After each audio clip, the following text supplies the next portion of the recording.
দোলে সকলেই কম বেশি ঘুরতে যেতে পছন্দ করে। বাড়ি থেকে দূরে গিয়ে প্রিয়জনদের সঙ্গে রঙের খেলায় মেতে উঠতে চান প্রায় সকলে। কিন্তু কোথায় যাবেন? খড়গপুরের খুব কাছেই রয়েছে এমন ঘোরার জায়গা, রয়েছে ইতিহাসের নিদর্শন, যেখানে প্রিয়জনদের সঙ্গে কিছুটা সময় কাটানো এবং রং খেলায় মেতে উঠতে পারবেন আপনিও। খড়গপুরের খুব কাছে পিঠে রয়েছে এক ইতিহাসের অনন্য নিদর্শন।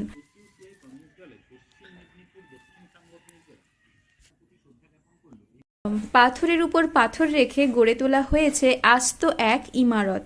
রয়েছে দেওয়াল, পিলারে কারুকার্য, বিশালায়তন জায়গা আর ইতিহাসের নানা অজানা কাহিনীর আনন্দ পাবেন আপনিও। শহরের ব্যস্ত দিনযাপন থেকে দূরে এসে গ্রামীণ পরিবেশে এই ইতিহাসের অনন্য দলিল মন ভালো করে দেবে আপনার। পশ্চিম মেদিনীপুরের কেশিয়াড়ির গগনেশ্বরে রয়েছে ইতিহাসের অন্যতম নিদর্শন কুরুমবেড়া দুর্গ।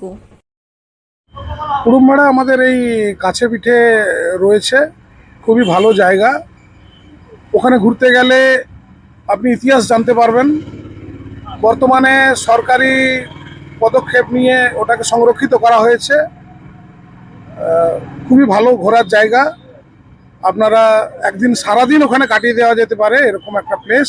খুব ভালো জায়গা, মনোরম পরিবেশ, একদিনে ঘোরার জন্য খুবই সুন্দর জায়গা, যা সম্পূর্ণটাই পাথরের তৈরি।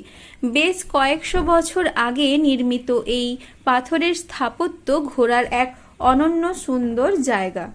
দোলের ছুটিতে পরিবারের সকলে মিলে কিংবা প্রিয়জনকে সঙ্গে নিয়ে একদিনের জন্য ঘুরে আসতে চাইছেন? তবে একবার ঘুরে আসুন ইতিহাসে মোড়া এই দুর্গ থেকে। দোলের দিন প্রিয়জনের সঙ্গে রং খেলায় মেতে উঠতে পারবেন এখানে। একটা দিন আনন্দে সবকিছু ছেড়ে ক্লান্তি ভুলে কাটাতে পারবেন এখানে। গ্রাম্য পরিবেশ, পাথরের উপর পাথর সাজানো ইমারত, সঙ্গে প্রিয়জন, হোলির ছুটিটা বেশ আনন্দেই কাটবে এখানে। তাই ঘুরে দেখতে পারেন কেশিয়াড়ির কুরুমবেড়া দুর্গ। খড়গপুর থেকে মাত্র কয়েক কিলোমিটার দূরে, কলকাতার খুব কাছেই এই জায়গা। এছাড়াও পার্শ্ববর্তী সুবর্ণরেখা নদী এবং নানান বায়োডাইভার্সিটি পার্ক আনন্দ দেবে আপনাকে। পশ্চিম মেদিনীপুর থেকে রঞ্জন চন্দের রিপোর্ট, লোকাল 18 বাংলা।